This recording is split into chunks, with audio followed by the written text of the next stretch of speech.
আজকে আমার শ্রী শ্রী অনুকূলচন্দ্র ঠাকুরের আলোচনা। জয়গুরু।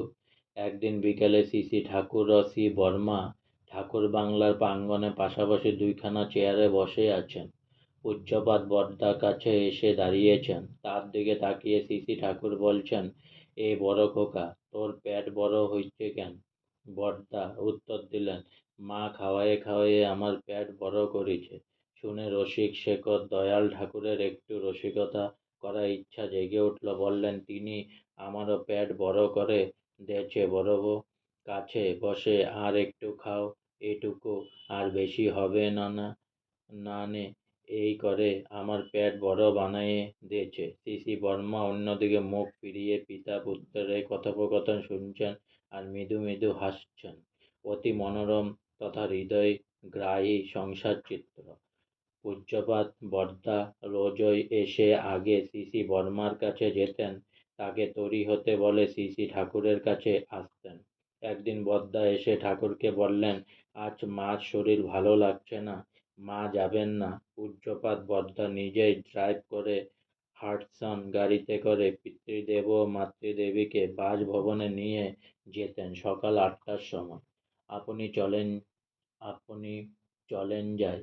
শ্রী শ্রী ঠাকুর ওঠার জন্য প্রস্তুত হয়েছিলেন। হঠাৎ যেন তার উৎসাহ সীমিত হয়ে গেল। বললেন, তাহলে আমিও আর যাব না, রোজ দুজন একসঙ্গে যাই। কলকাতার থেকে নতুন কেনা একটি মোটর গাড়ি এসেছে। শ্রী শ্রী ঠাকুর পাড়ালে শ্রী শ্রী বর্মা তার পাশে উপবিষ্টা। উপেশ দত্তদা গাড়িটা এনে দাঁড় করিয়েছেন পালালের সম্মুখস্থ প্রাঙ্গণে। শ্রী শ্রী ঠাকুর দেখবেন। গাড়ি দেখে শ্রী শ্রী ঠাকুর ভালো বললেন। তারপর বর্মার দিকে ফিরে জিজ্ঞাসা করলেন, কেমন হয়েছে? বর্মাও সংক্ষেপে বললেন, ভালো হয়েছে। তখন ঠাকুর তাকে বললেন, তা তুমি গিয়ে গাড়িটায় একটু পা দিয়ে আসো, তুমি লক্ষ্মী। কি অপূর্ব মিষ্টি কথা! আদেশ কিন্তু সোহাগের সুরে। শ্রী শ্রী বর্মা উঠে গিয়ে গাড়ির দরজার ধরে ভিতরে একটি চরণ রেখে ভিতরে বসার সিট টিটগুলো দেখে আবার ফিরে এলেন। ঠাকুর বাড়ির বিরাট চত্বরে কাজকর্মের জন্য সব সময় কিছু লোক থাকতেন। তাদের দেখাশোনা করতেন শ্রী শ্রী বর্মা।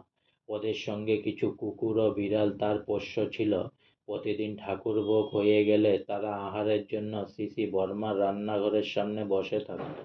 এ ছিল নিত্যদিনের ঘটনা। এ দেখতে দেখতে একদিন রসিক চূড়ামণি ঠাকুরের রঙ্গরস করার বাসনা জাগল। বেশ রসিয়ে রসিয়ে তিনি বললেন, বড় বউয়ের এসব পোষের দায় তো আমারই। আমার হয়েছে শিব ঠাকুরের অবস্থা। শিব তো চিকন মাজা দেখে বিয়ে করল। ভাবল, এ মেয়ে তো খাবে কম, খরচ বেশি হবে না।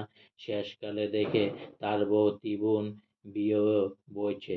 এখন সব দায়ই তো তার। তখন শিব ঠাকুর করছে, ক্ষীণকটি দিতে বিহা করিনু, তেকর পেটে দ্বিগুণ বইঠে, এসব দায় আমারই। বলে খুব হাসতে লাগলেন শ্রী শ্রী ঠাকুর। তার প্রেম সিঘ্ন রঙ্গ পরিহাস করলে প্রাণ ভরে উপভোগ করলেন। আজকে আমার শ্রী শ্রী অনুকূলচন্দ্র ঠাকুরের আলোচনা এখানেই সমাপ্ত হলো। তাই অনেক অনেক সাবস্ক্রাইব করুন আর সঙ্গে বলুন জয়গুরু, আর অনেক অনেক লাইক করুন।